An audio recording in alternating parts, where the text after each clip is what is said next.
ശബരിമലയിലെ സ്വർണ്ണത്തട്ടിപ്പിനെ പറ്റി കേരള ഹൈക്കോടതിയുടെ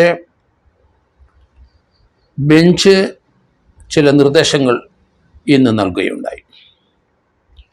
ദേവസ്വം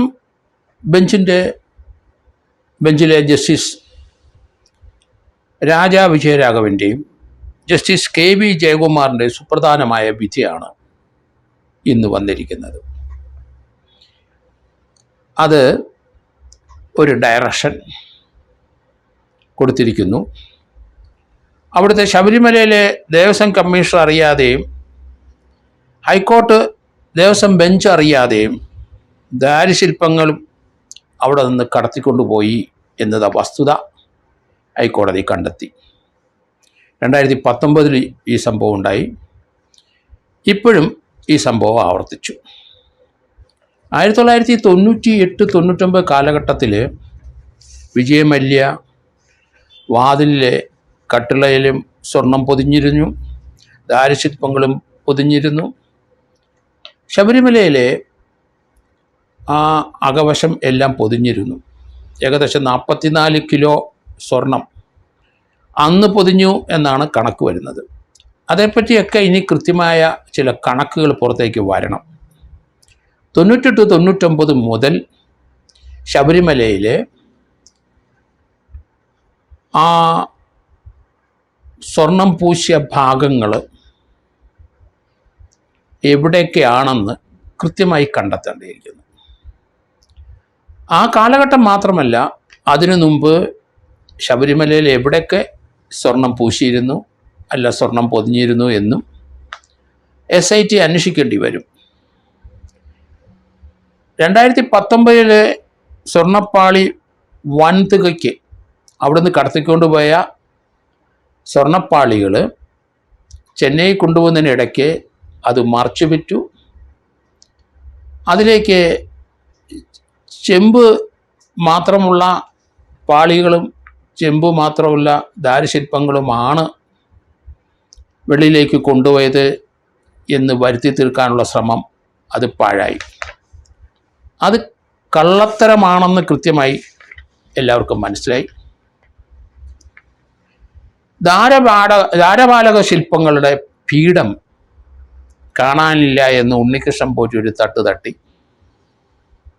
അത് മോഷ്ടിച്ച സാധനങ്ങൾ കാണാനില്ല എന്ന് കള്ളൻ പറയുന്നത് ഞാൻ ആദ്യമായിട്ടാണ് കേൾക്കുന്നത്. മോഷ്ടിച്ചെടുത്തിട്ട് എൻ്റെ സാധനം കാണാനില്ല എന്ന് പറയുന്ന ഒരു കള്ളനെ ഞാൻ ഇപ്പോഴാണ് കാണുന്നത്. അത് നല്ലൊരു ഡിഫൻസായിട്ട് കൊണ്ടുവരികയാണ്. മോഷ്ടിച്ച സാധനങ്ങൾ കാണാനില്ലെന്ന് പറയുന്നതിനൊപ്പം ആ സഹോദരിയുടെ വീട്ടിൽ നിന്ന് കണ്ടെത്തിയ ഒരു പീഠമുണ്ട്.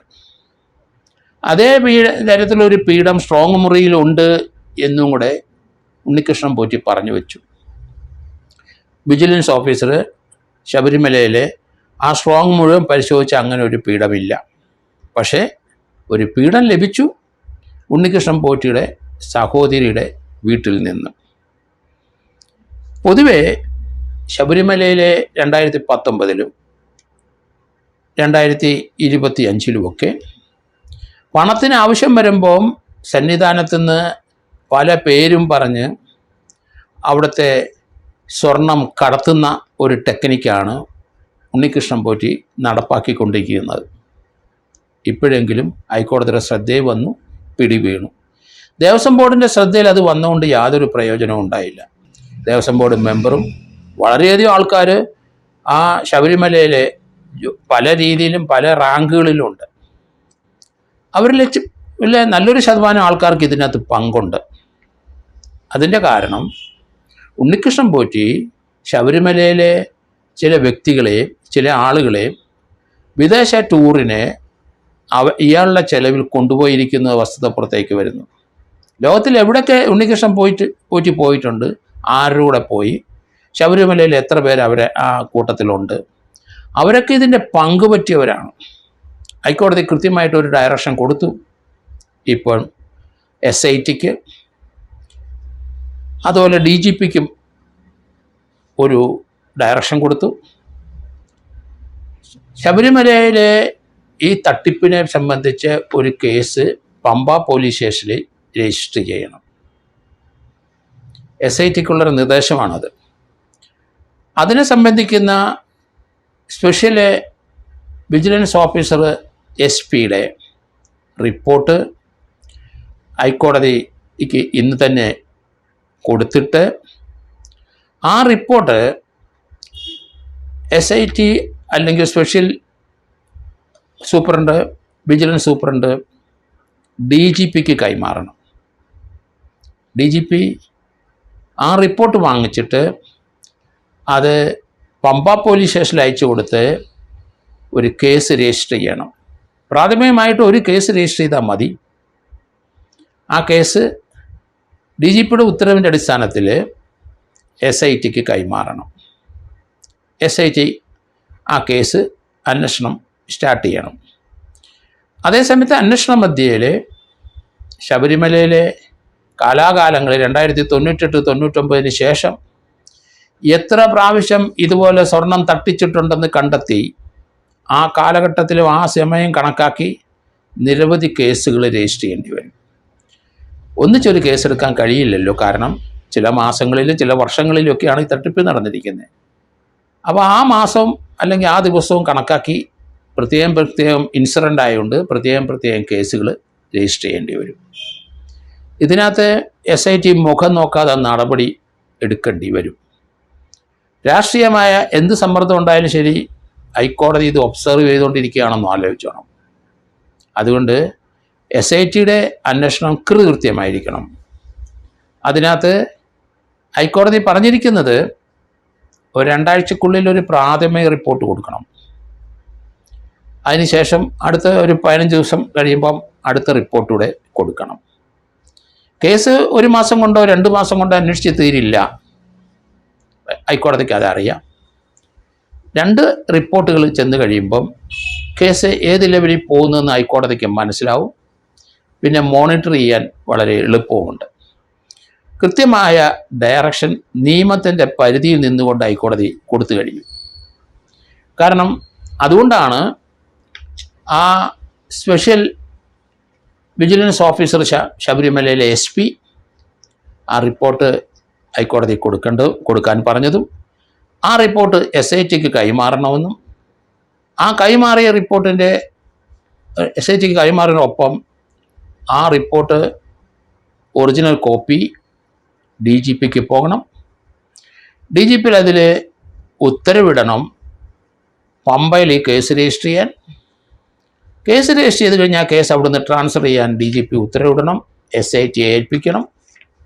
അന്വേഷണം നടക്കണം. ഇതാണ് അതിൻ്റെ രത്ന ചുരുക്കം.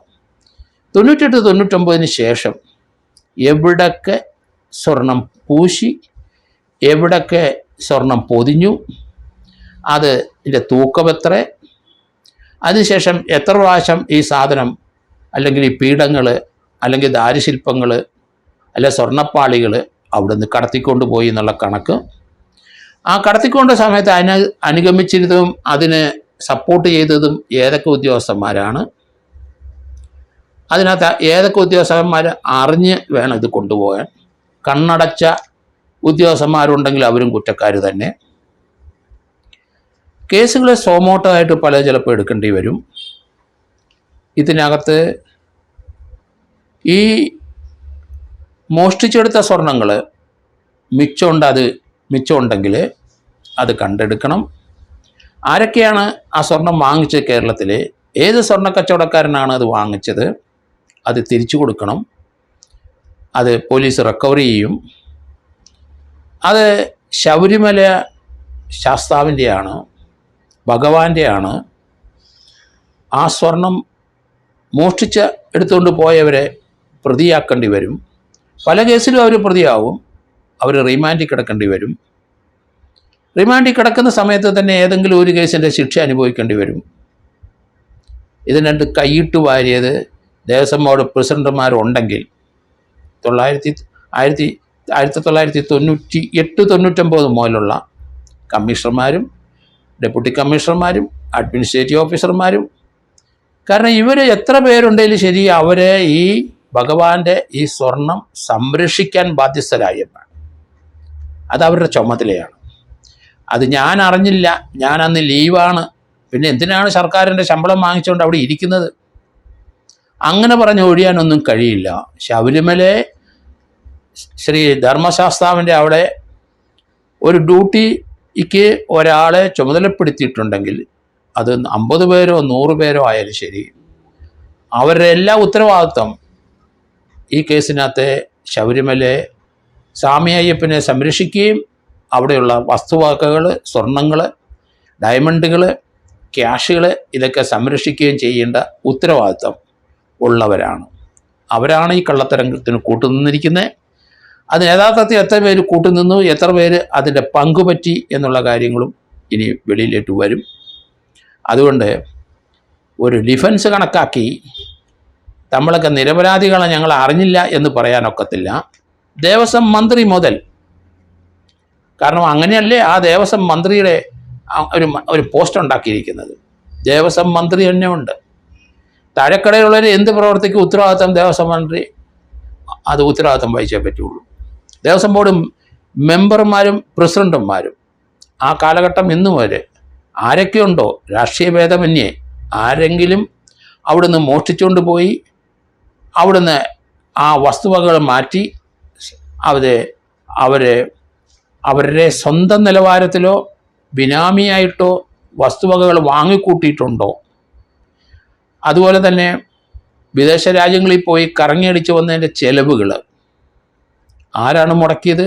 ഉണ്ണികൃഷ്ണൻ പോറ്റിയെങ്കിൽ സ്വർണം വിറ്റതെന്നുള്ള ഉറപ്പായി. എന്തായാലും ശബരിമലയിലെ ഇതുവരെയുള്ള വളരെ പെട്ടെന്നുള്ള ചില അന്വേഷണത്തിനകത്ത് ചില കാര്യങ്ങളിലൊക്കെ കണക്കെടുക്കാൻ കഴിഞ്ഞെന്ന് വരില്ല, അല്ലെങ്കിൽ കണക്കെടുക്കാൻ സാധിച്ചില്ല എന്ന് വരും. അവിടെ 98-99 കാലഘട്ടം മുതൽ ശബരിമലയിൽ വന്നു ചേർന്ന സ്വർണം എത്ര, ഡയമണ്ട് എത്ര, അവിടെ വന്ന വിലപിടിപ്പുള്ള വസ്തുക്കൾ എത്ര, വെള്ളി എത്ര, ക്യാഷ് എത്ര, ഇതിനൊക്കെ ഒരു കണക്കുണ്ടാവും. ശബരിമലയിൽ കൊടുത്തിരിക്കുന്ന പല യൂട്ടൻസികളും അല്ലെങ്കിൽ ഉപകരണങ്ങൾ അല്ലെങ്കിൽ വിലപിടിപ്പുള്ള സാധനങ്ങൾ അതിൻ്റെയൊക്കെ രജിസ്റ്റർ രേഖപ്പെടുത്തിയിട്ടുണ്ടോ? എന്താണ് ഇവർക്കൊക്കെ അവിടെ പണി? ഓരോരുത്തരും ഓരോ സ്ഥലത്ത് പോസ്റ്റ് ചെയ്തിരിക്കുന്നത് ഈ സ്വത്തുക്കൾ മുഴുവൻ കൃത്യമായി കണക്കുണ്ടാക്കാനും കണക്ക് രേഖപ്പെടുത്താനുമാണ്. അത് എടുത്തുകൊണ്ട് പോകാൻ ആർക്കും കഴിയില്ല.